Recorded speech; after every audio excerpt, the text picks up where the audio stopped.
Happy New Year's to the Elderly and Persons with Disabilities Transportation Committee. This meeting is now called to order. Before we begin, please remember to state your name when making a comment or asking a question. We will now begin the meeting with a roll call of the members. Thank you, Chair Dudley and members of the committee. I will call your name alphabetically by last name. If you can say here, if you're present. Nina Arredondo, Present. Carolyn Ballard, Here. thank you. Andrew Bletchard, Here. thank you. Vice Chair Calloway, Here, good morning. good morning, thank you. Santiago Cornejo, Present. thank you. Chair Dudley is here. Seth Dyson,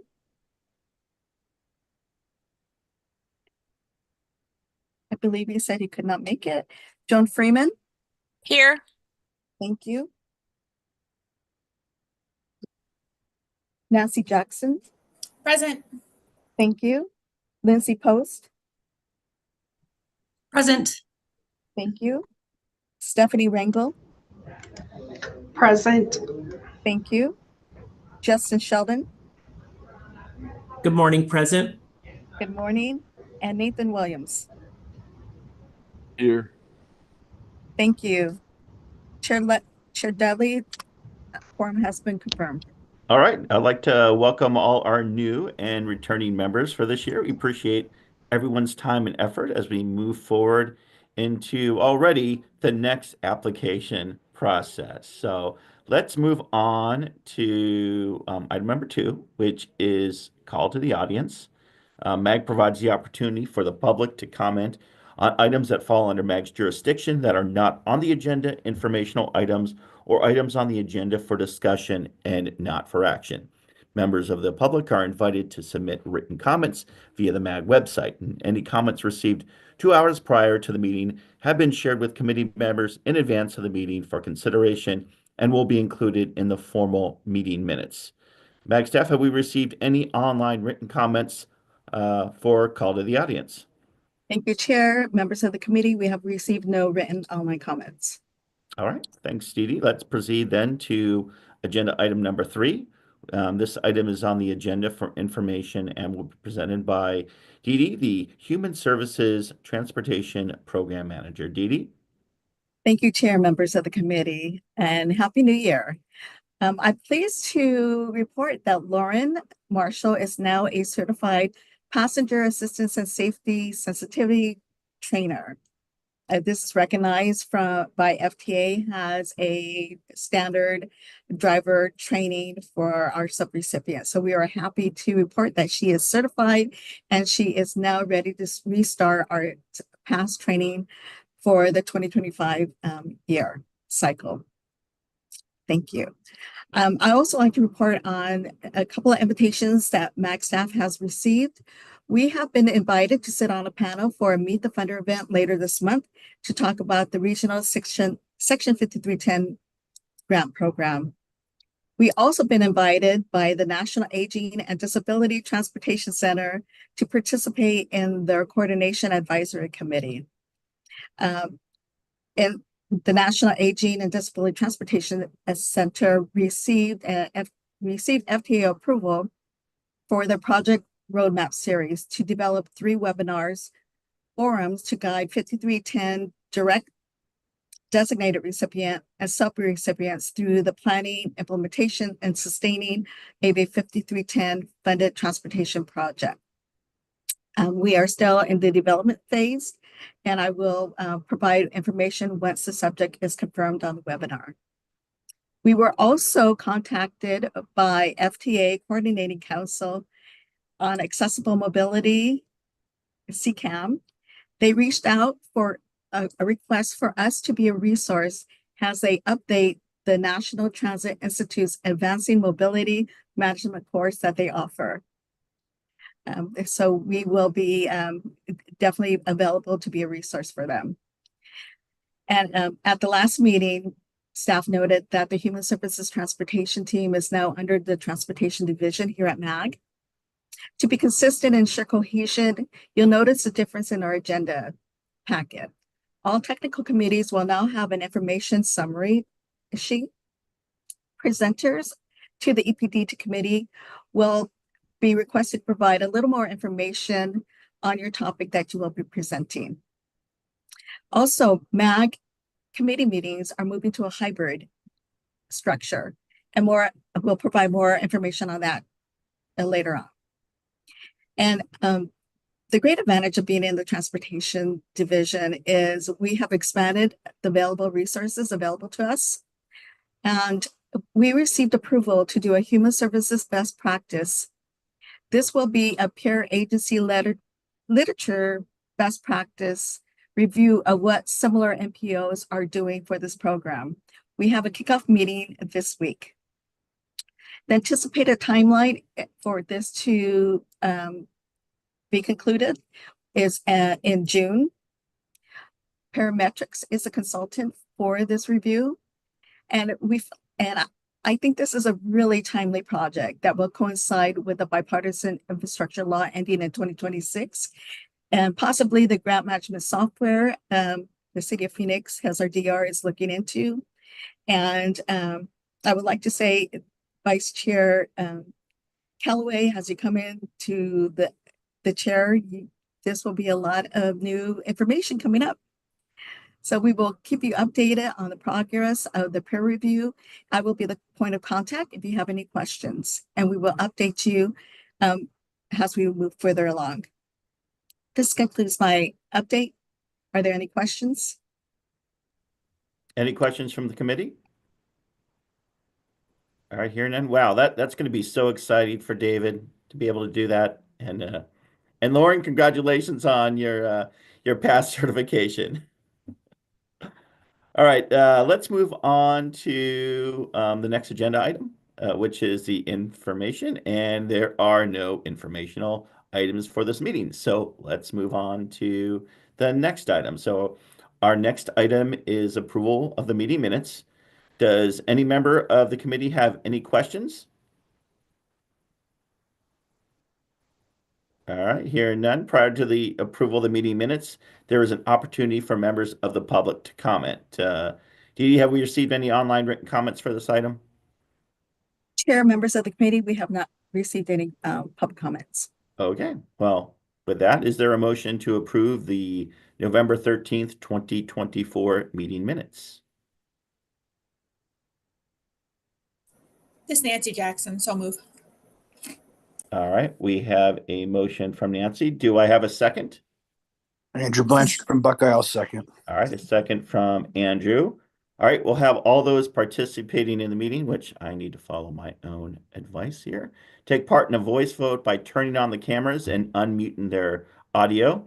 We need to see the faces of everyone to participate in the voice vote. For those who cannot or do not want to turn on their cameras, MAG staff will conduct a roll call vote. Staff will only call on those virtual participants who did not turn on their camera. So members, please leave your cameras on until after the roll call vote so that staff can count the people's names of whose cameras are not on. So all those in favor say aye. Aye. Aye. Those opposed say nay. All right. All right, members, leave your cameras on. Staff, can you take a roll call of the members who did not turn on their cameras?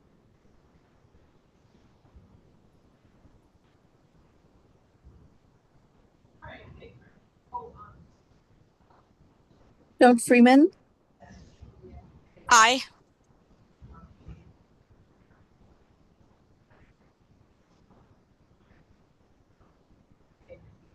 Carolyn Ballard, Aye.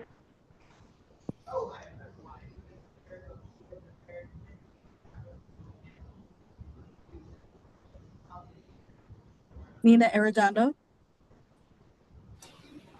Aye. thank you. Chair, members of the committee, the motion passed. All right, motion has been approved. Let's move on to item number 6. This item is on the agenda for information and discussion and will be presented by Lauren Marshall. Lauren, the floor is yours.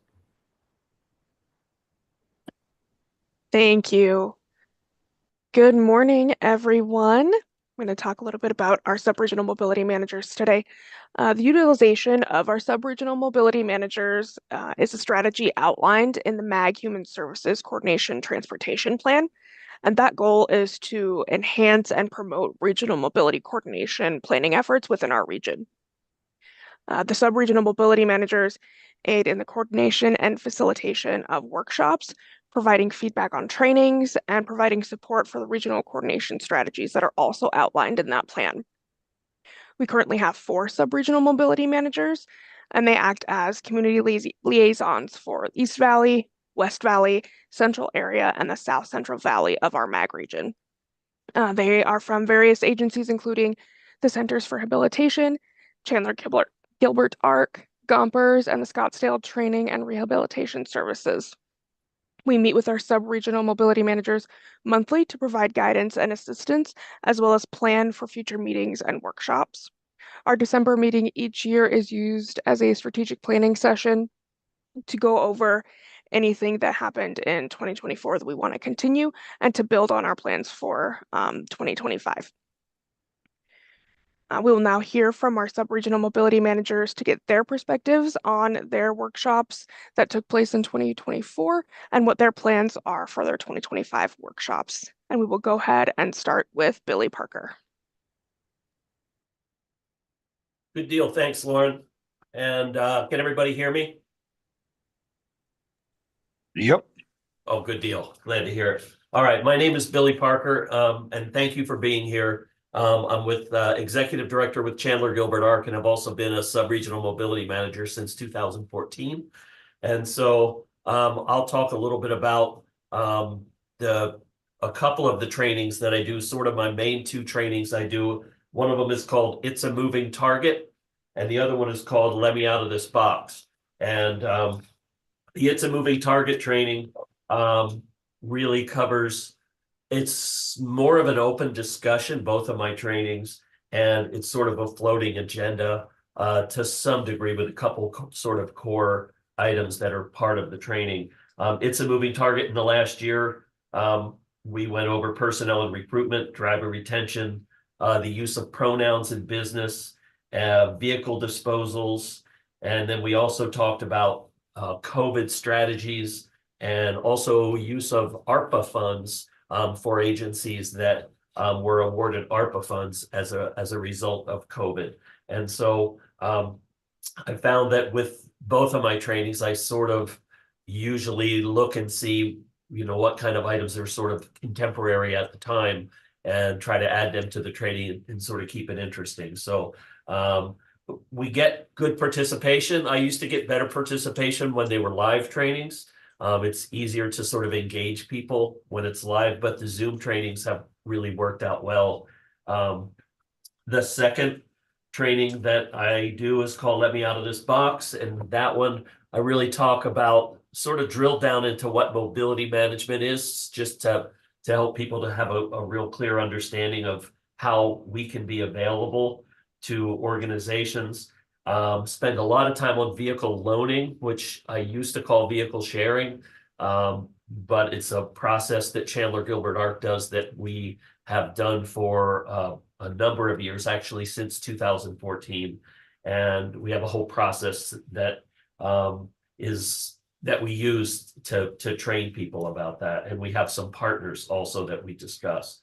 Talk about vehicle brokerage, different other ways of collaborating and coordinating through brokerage systems. And then also in both of my trainings, I also talk about vehicle disposals, which is something that I've spent a lot of time in the last year or two, really sort of drilling down and getting a better handle on and making the whole idea of vehicle disposals easy and more operational for organizations. And so I share a lot of information about that and have been available to a number of agencies in sort of assisting them in vehicle disposals, and also worked with Wendy Miller a lot when in sort of doing modifications to the vehicle disposal policy that is available with the city of Phoenix. So I plan to continue to sort of keep some of these core items that we're that we've been working on and then adding things as we go along. So that's kind of a very short example of some of the things that I work on as a mobility manager, and I'm available to answer any questions if anybody has any. All right. Any questions for Billy? Billy, I like the name of what? Loaning versus sharing. Actually, I think that's probably more applicable. I kind of felt that way too, because we share stuff all the time. And so loaning is, to me, seems a lot more clear. So Yeah. thank you. All right. Any questions? All right. Seeing none, who is up next? We will go ahead and move on to Andrea.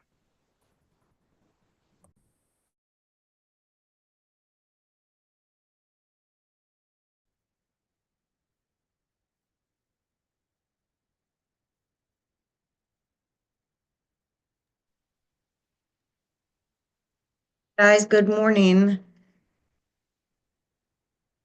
Can you hear me? We can hear you. Excellent. I'm trying to get my camera on.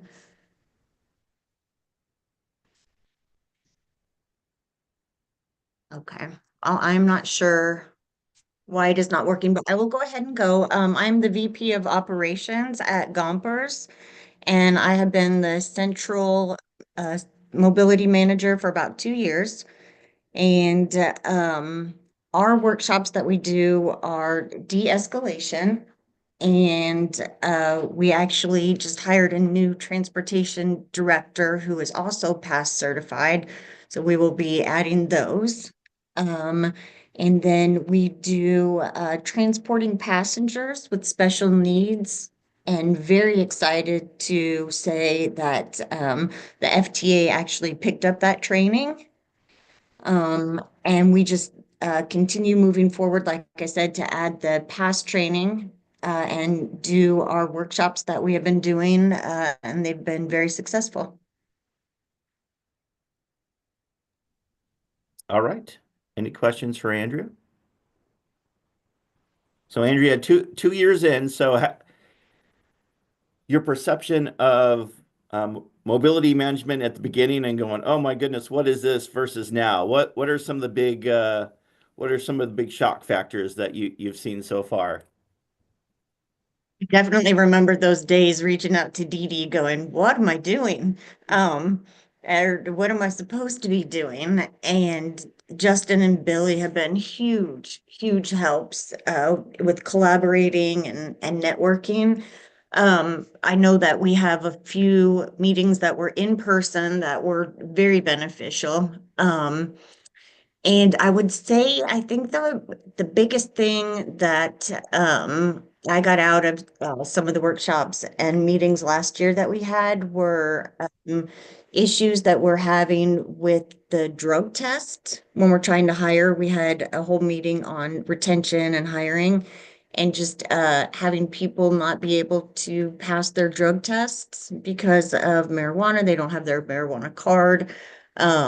And then also I was enlightened to people meeting a quota by just filling out applications. And I know Billy and I talked about we will call these people back and try to hire them. And they're like, oh, I just needed to get an application in. So that was extremely enlightening. I had no idea that people did that. Okay. Are you kind of the same thing with Billy? Are you doing virtual versus in person, or is it like a hybrid for you guys' training? We we actually just moved our training department um, to another area of the building, and we're trying to expand to open it up to other agencies and the public. But we are for Gompers, we're pretty much all in person for our training Okay. because we need the wheelchairs and the vans, and it's harder to do that. Virtually. Yeah. Yeah, Okay. Or even, yeah, even a hybrid, it's probably not easier. So having yeah, kind of in person is definitely the way to go, but it makes sense. exactly. All right. Any other questions? All right. Thank you, Andrea. You bet. All right. Next up is Justin or Dawn? We'll go ahead with Justin. All right, Justin.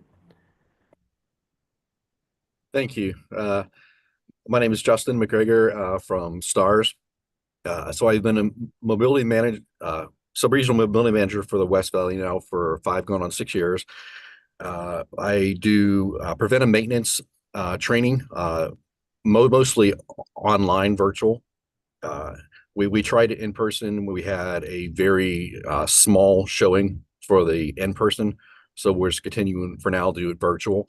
I also do driver safety training, and so with those two, we're going to continue those on into 25. I'm looking through to add some new material right now to pique more interest into the trainings. I also assist agencies out there that are looking for developing their transportation program, their documents for the program, their inspections for the program. And pretty much I'm a go-to person out there for anybody that has any transportation related questions or fleet maintenance questions. They can call me or contact me anytime, and I'll assist with either site visits or doing video chatting. So I'm there for their use. Whenever they need me, just reach out to me, and I'm there for them. All right. Thanks, Justin. Any questions? Justin, when it comes to your like PM training, what are some of the most common questions that you usually get that people go, "Oh, I need to be doing that"? Yeah. So one of the one that really caught me off guard was individuals saying, "Well, I don't use this vehicle anymore. Why do we have to still maintain it?" I said, "Well, because it's a 5310 asset, it needs to be maintained according to regulations and policy." Like, do individuals like, "Well, we don't use, so we're just going to skip the oil changes every 6 months." You Oh, can't, geez. you can't do that. It has to be maintained according to regulations and policy. Mm, Uh, and some of the other were the pre and post trip inspection checklists. I did a site visit on, and they had no pre and post trip. I said, "Well, how do you know these are getting done?" "Oh, wait, we just take their word for it." You can't do that. You got to have documentation proving that they're actually doing their pre and post trip inspection checklists. oh, And then, wow. Mm, so I mean, and then the other thing is make sure they're not just pencil whipping it. Actually go out and visually watch your staff do the pre and post trip inspections so you know that they know what they're doing and they're doing it properly. okay. And for you guys' driver safety, do you usually get just do they send like new drivers or is it like refresher type of training or is it like a little bit of both? Both, yes. So I know a lot of the agencies out there, including my own, we have an annual certification for driver safety training. So, and that's just a box that gets checked off in their personnel file that they have to, get an annual refresher on driver safety training.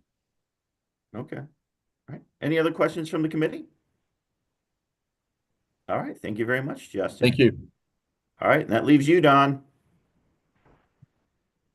And unfortunately, Dawn could not be in attendance today, but she did send me over some points of interest to share with the committee.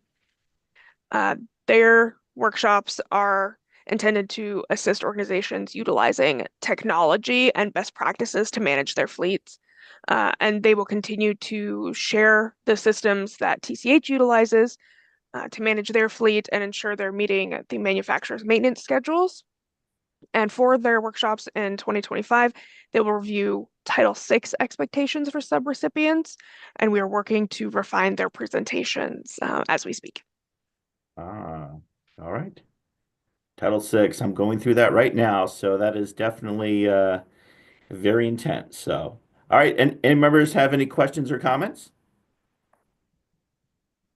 All right, seeing no hands. All right, this item was just for information discussion. Billy, Andrew, Justin, thank you very much for presenting. We will now move on to item number 7. This item is on the agenda for information and discussion and will be presented by Lindsay Post from the City of Tempe about the City of Tempe Alternative Section 5310 Transportation Program. Lindsay, the floor is yours. Thank you. Good morning, everyone. I'm Lindsay Post, Senior Transportation Planner here with the city. We have a program for providing grants to human service organizations in Tempe. It mirrors the 5310 program, but it is our local funds. And just so you know, I have the world's neediest animals right now, so I don't know what to tell you guys. You're going to hear from my cat. So we awarded 3 agencies last year. We have an annual outlay to provide to agencies for application for this grant program of $50,000 total. My goodness, Sabine, stop it. I'm so sorry.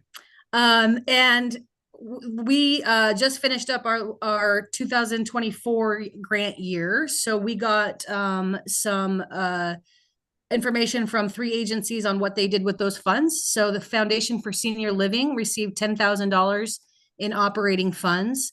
They were able to increase the number of individuals who attend day services by 15%.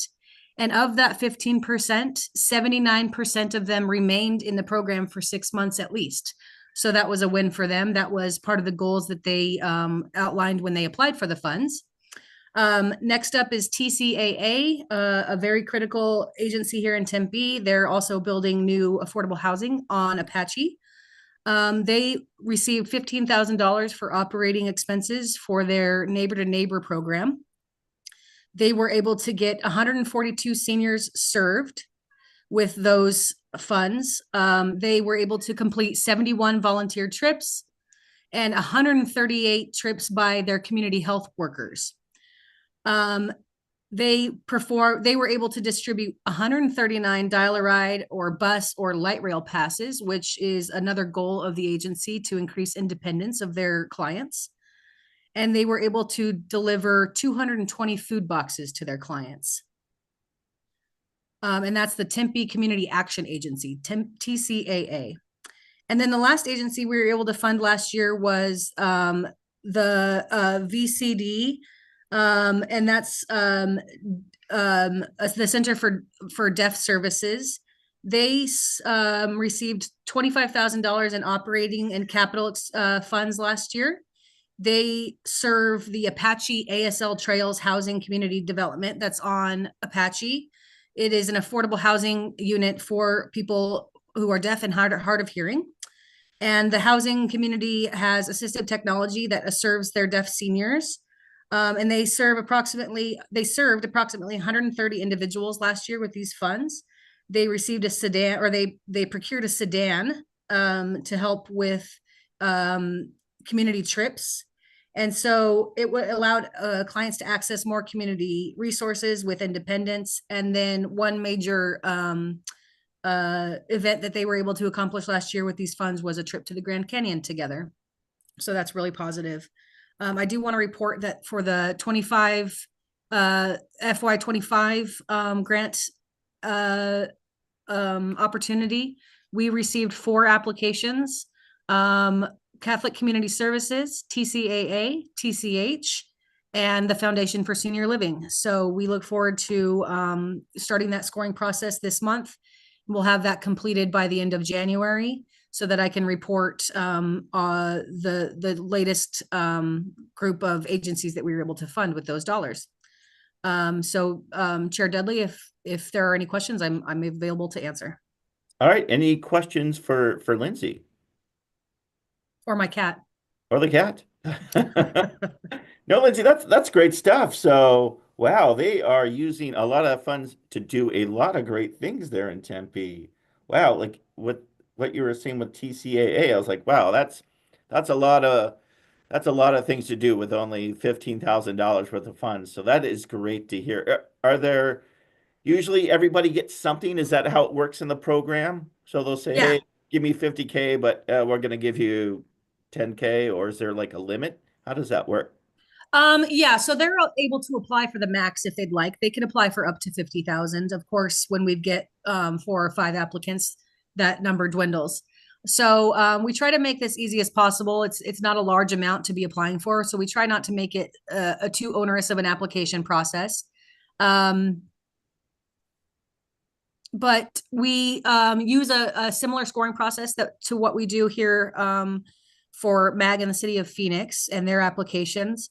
So they can receive an amount, up to what they apply for. But then we also work with them to understand, if we could only offer 10,000, are you able to make use of that? Sometimes the amounts are too low to make it worth the regulation, or the rules that they have to abide by. So yeah, it goes through the scoring process, and then we work with the agencies to ensure that what we can offer is usable by them. So we will recruit about 5 people here with the city of Tempe and our partner agencies to help score those applications. Oh, wow. So do you guys have like an auditing process, kind of like what MAG and Phoenix does, or like, hey, you got $15,000, so show us that you actually used $15,000 for these particular activities? Yes, part of their performance is to be able to provide feedback to us on how these were used. If we need additional information, like how the sedan was procured, they are required to provide that. So it is very similar to ensuring compliance with 5310 by the way that MAG and City of Phoenix does. Okay. Nancy, I see you had a question. Yeah, just a couple questions. Thanks, Lindsay. This is great information. I know that you had mentioned that the scoring, that the scoring is similar to the MAG process. Is the application similar to MAG's application, or is there a link that you can drop in the chat to what that application looks like? And then my second question is it you and your team who's responsible for managing this program from the application to the scoring to the auditing? Is it you and your team, or do you have is it a different group? Oh, yeah, we do it all. Work.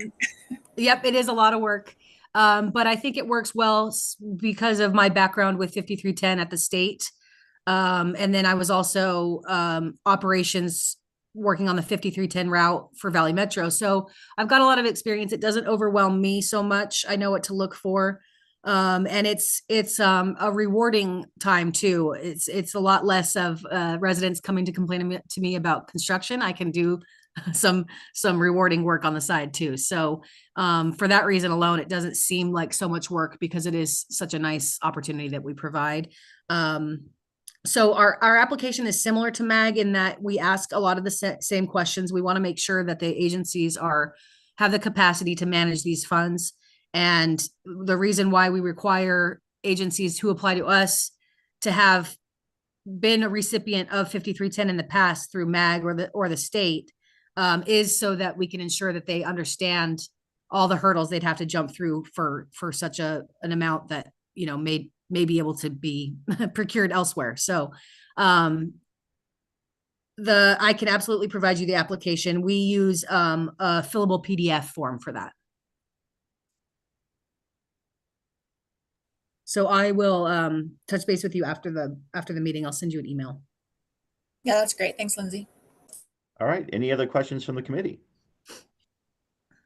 All right. Thank you very much, Lindsay. Thanks. All right. This item was for information and discussion only. So now we will move on to item number 8.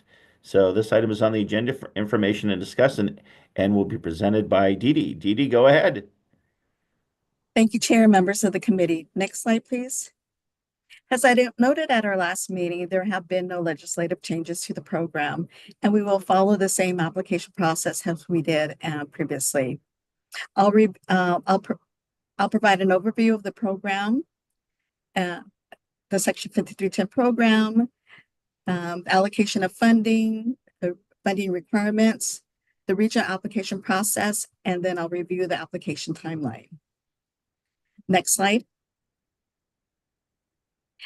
The Section 5310 program is a competitive awards program that provides funding to eligible applicants to support transportation services that meet the needs of older adults and persons with disability when public transportation is insufficient, inappropriate, or unavailable. The eligible populations are those serving older adults age 65 and older and those serving persons with disabilities. Eligible applicants are private nonprofit organizations, public agencies where no viable private nonprofit organizations are available, and tribal communities. for funding not less than 55% of the funding to traditional capital request, 45% to other capital and operating, less 10% administrative fees. And I will review that a little bit later on in the presentation. Next slide. So not as new this year, we already did a process. We now have 2 regional urban areas in our application process. We have the Phoenix Mesa Scottsdale urban area, and then we have the Phoenix West Goodyear Avondale urban area. And those will be the areas that we will do the regional application process. All other stakeholders or potential all other subrecipients or applicants in the light sand area, ADA is the programming and application coordination entity for those areas. And it basically is the rest of the state of Arizona. ADA is on a 2-year cycle. This year, they are doing a statewide call out for applications that will kick off on January 22nd. ADA utilizes the statewide mobility managers for their evaluation process. Next slide. And I just wanted to review the allocation of funding for those that are newer members. Section 5310 is a federally formula funded grant program. The formula is based on the number of older adults and people with disabilities in each state according to the latest available U.S. Census data. Their allocation to designated recipients, funding is allocated to designated recipients based on percentage. Local urbanized areas over population of 200,000 have 6% of the apportionments. Small urbanized areas and rural areas have 20% of the total apportionment. And what this means is that the formula is not based on statewide numbers, but a comparison of the population in the state to other states. The FTA example is large urban area apportionment is based on the number of seniors and individuals in that large urban area to the number of seniors and individuals with disability in all large urban areas according to the latest census data. So we are not comparing our numbers statewide, we are comparing it on a national level. And next slide. Funding requirements. As I noted before, not less than 55% of the funding apportioned to each of the urban areas are to go to traditional capital requests, which are vehicles, equipment, hardware, and software and mobility management requests. For our process, we go to 60% to ensure that we meet that 55% that is federally required. The other percentage is to other capital and operation, and less than 10% administration. The federal share is 80% for traditional capital projects. The federal share for other capital and operating projects is 50%. And for those with accessible equipment requests, it is a 90%. Next slide. The overview of our regional process. We are taking a very conservative estimation approach to what we anticipate our apportionments to be. So estimated funding for the Phoenix Mesa Scottsdale urban area, we are estimating at 5.3. For the Phoenix West Goodyear Avondale area at 445,000 estimated. The MAG EPD committee serves as a technical committee to develop the priority listing of projects for the region. The priority listing of projects will be utilized by the city of Phoenix as a designated recipient to develop the consolidated application. And then when FTA's final apportionments are released, and we will draw down the funding based on that ranking. Next slide. For our process for the capital request, we are limiting requests to 5 vehicles.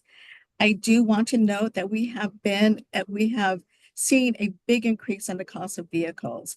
I would like to acknowledge Stephanie and Model One for their work in providing some estimated costs for the vehicles for this application process. We estimate capital cutaway with left at $149,000. Raised roof vans with wheelchair lift at $128,000, and minivans with one wheelchair position at $88,000. Again, those are extremely high level of cost. Well, we have been seeing an increase overall. These are the vehicles that we currently have a procurement contract with. ADOT also utilizes this procurement contract.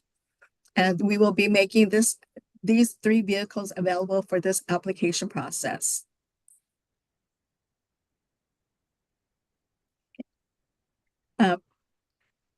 If you can go back to the other slide, I just want to review. We do have, once we receive the applications, MAG and the City of Phoenix will do a 2-week internal review process. MAG staff will review the balance, Phoenix staff will review the balance of unexpended grant funding and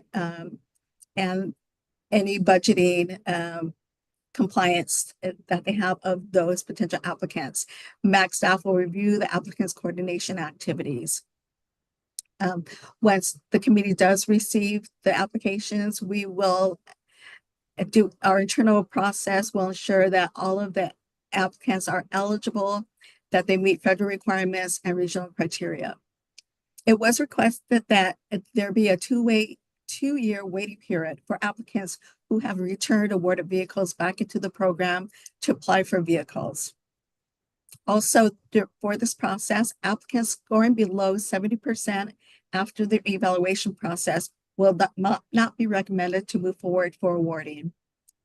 And FTA has recommended not moving forward an applicant's request with unexpected funding until past expenditures are spent down.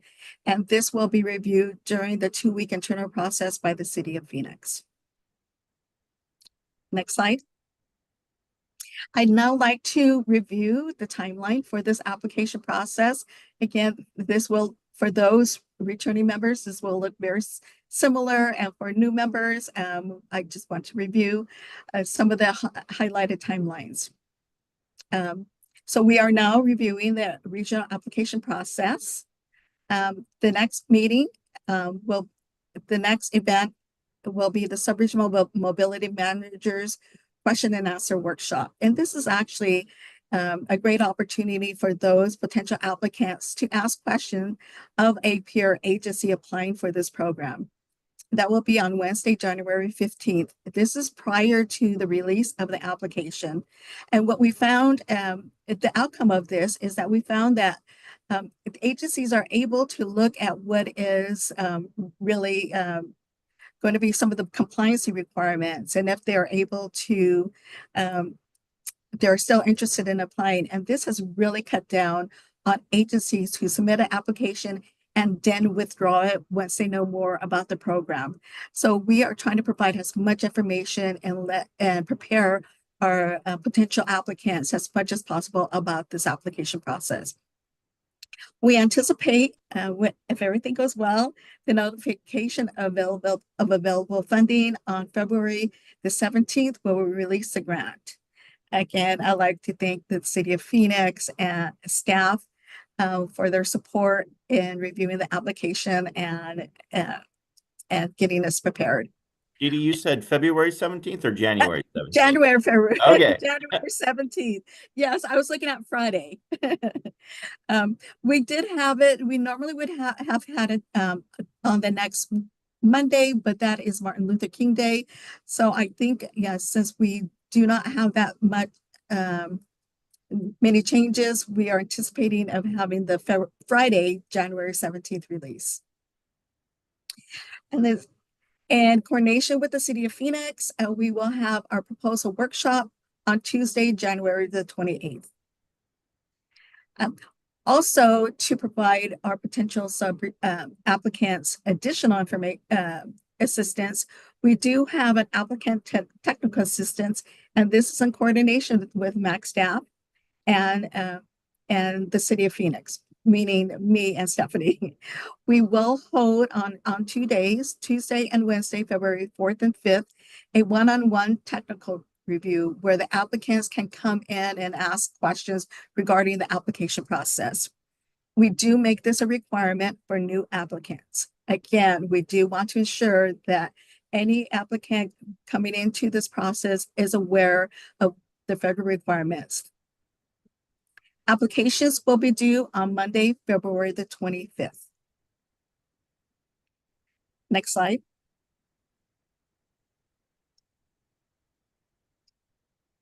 And then, and like I said, MAC and Phoenix staff will do their internal review of applications for eligibility.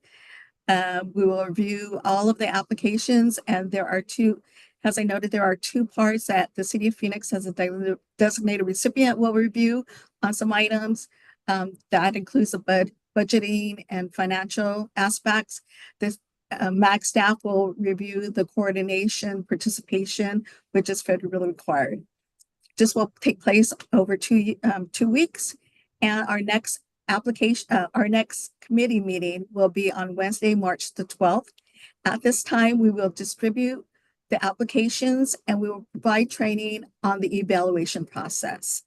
And at that time, we will ensure that all of the applications that you receive are, again, they meet federal eligibility requirements and regional threshold.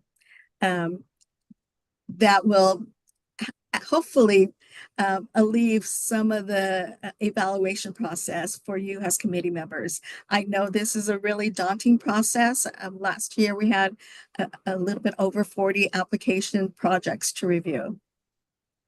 We do give an opportunity to ask some questions regarding the applications. The committee will ask to submit questions regarding the application only by Monday, April the 7th. And then we will forward those questions to those potential applicants, and then the committee will receive the responses by April 14th. We will request that initial preliminary scores be forwarded to MAC staff on Thursday the 17th. And we go after you receive the application questions to give you time to make to include that in part of your consideration in the evaluation of application. The next committee meeting will be an applicant interview. It will be 15 minutes.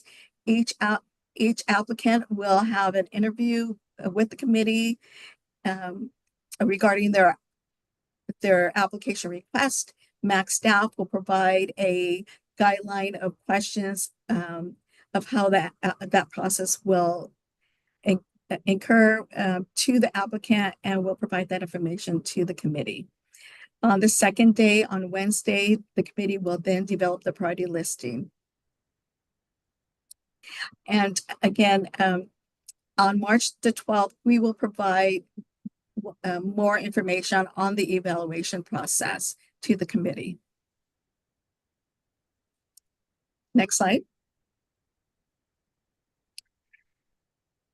As I noted, the EPD committee is a technical committee that will develop the priority listing of projects for this regional Section 5310 program for the Phoenix, Mesa, Scottsdale, and the Phoenix West, Goodyear, Avondale areas. Once that priority listing is developed, it will move forward to the Transit Committee for recommendation of approval. It will next go to the Transportation Review Committee for recommendation, and then to the MAG Management Committee for recommendation. In June, at the June Regional Council, it will move forward to the Regional Council Committee for approval to submit the priority listing to the City of Phoenix, where they will develop the consolidated application process and submit that to FTA. And the priority listing will help them draw down the expanded apportionments for our region. And That is a very quick overview. I know this is a lot of information. The next slide. And that concludes my presentation. I am open to any questions from the committee. All right. Any questions for Dee Dee? All right, Dee Dee. Hey, I noticed the Subregional Mobility Manager Q&A workshop. Can you that's virtual, correct? That is virtual, yes. And we are happy to note that Billy Parker has been in his position for a while, will be taking the lead in that workshop. He has a great experience, has a sub-regional mobility manager, and has an applicant. All of our mobility managers will be able to be there as a resource for those attending that workshop. All right. Is that something we could also attend? Special. I was thinking mostly about our new members that are kind of coming on the board, this year to kind of see exactly kind of like that process so that they maybe have a better understanding as we're going into the evaluation of just kind of like how it kind of works. Because it is, I remember 20 plus years ago starting this stuff. It seems very overwhelming, but I know Billy will kind of go through it and kind of helps break it down. So if you can, could you send that link to all of us and those that feel like they can attend? Maybe just can kind of pop in and watch.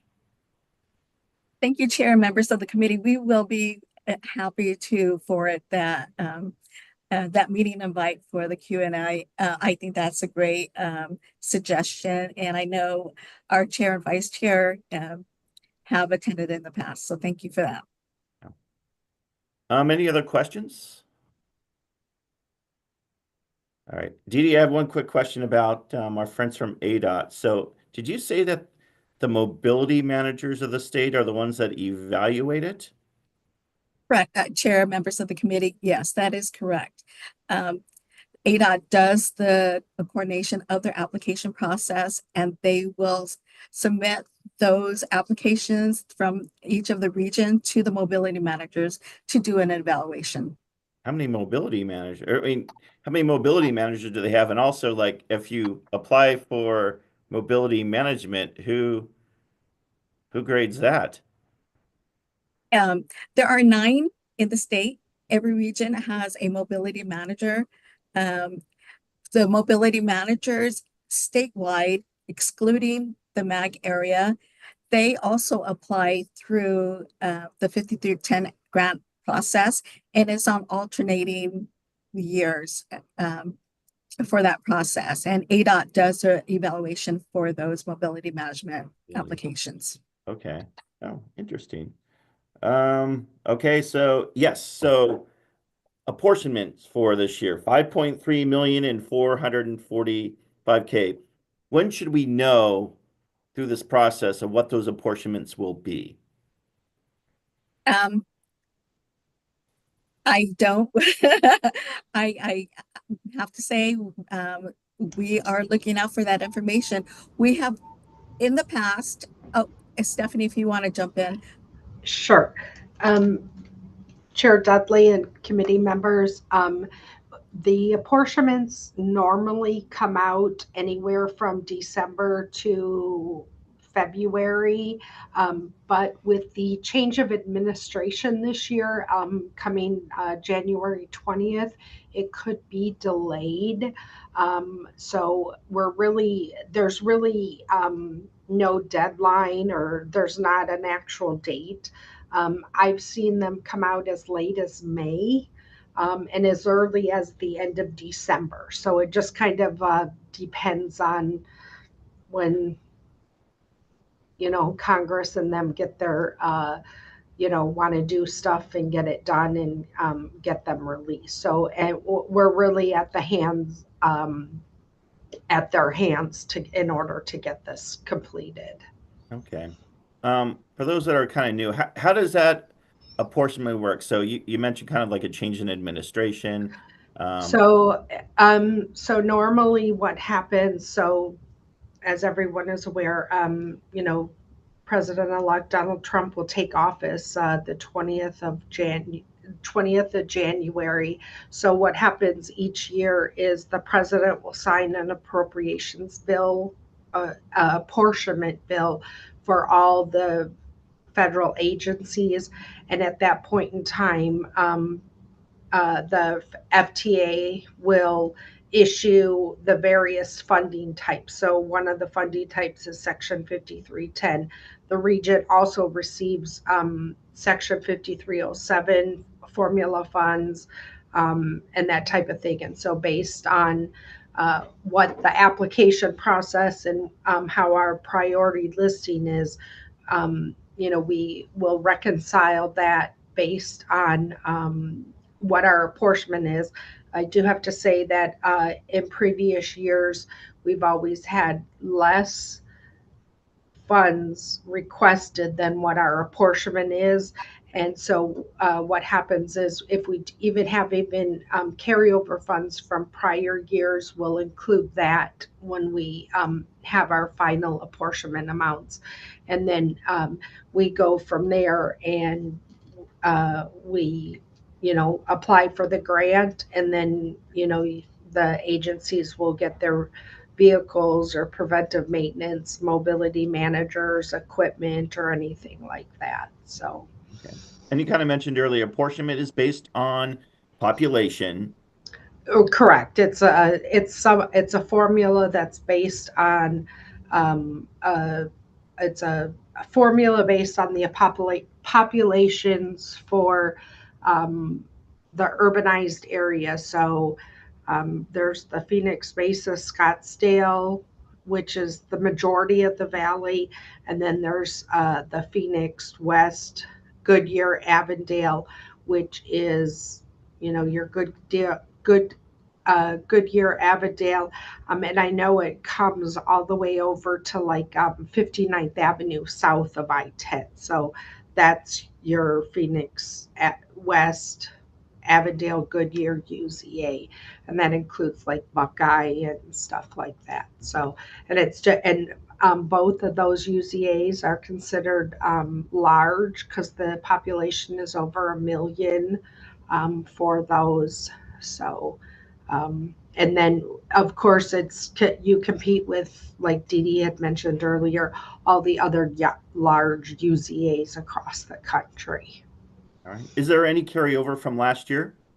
I believe there is. I don't have the dollar amount. I think it's about 200,000. I don't have the exact dollar amount right now, but I do believe there is a little bit carryover. And we'll spend those down first before going into the new apportionment. Right. So what happens is when we get the priority listing, we try and say, okay, well, this agency will get it out of this that particular funding, and so we kind of divvy it up between the apportionment years. Okay. All right. Any questions from the committee? All right. I don't see any. All right. Dee Dee, Stephanie, thank you very much. And so this item was just for information and discussion only. So we will then move on to where are we at? Agenda item 9. Are there any requests from the membership for an item on a future agenda? All right. Hearing and seeing none, the next agenda item is now comments from the committee. So are there any comments or announcements from the membership? Okay. Welcome everybody, all our new members. I think this is a very, very rewarding. It's tough. I'm not gonna lie. Usually when you have 40 plus applications, but both, MAG and City of Phoenix has made it immensely easier to evaluate all these applications when we get them. So I really do appreciate that. Lauren, I appreciate you coming on and, hitting the ground running, getting that past training. So I am really looking forward to what we see this year. Any other comments? All right. Wow, that went pretty quick, an hour. Right. All right. All right, so let's move on to adjournment. So the next meeting of the Elderly and Persons with Disabilities Transportation Committee will be on, no, this is not right. It says Wednesday, January 8th at 10 a.m. So we'll have it in 2 months. March, what's the 12th. date? No, I wrote it down. March 12th. March 12th at 10 a.m. So that will be the next meeting, Wednesday, March 12th at 10 a.m. All right, with no further business, today's meeting is adjourned at 11 a.m.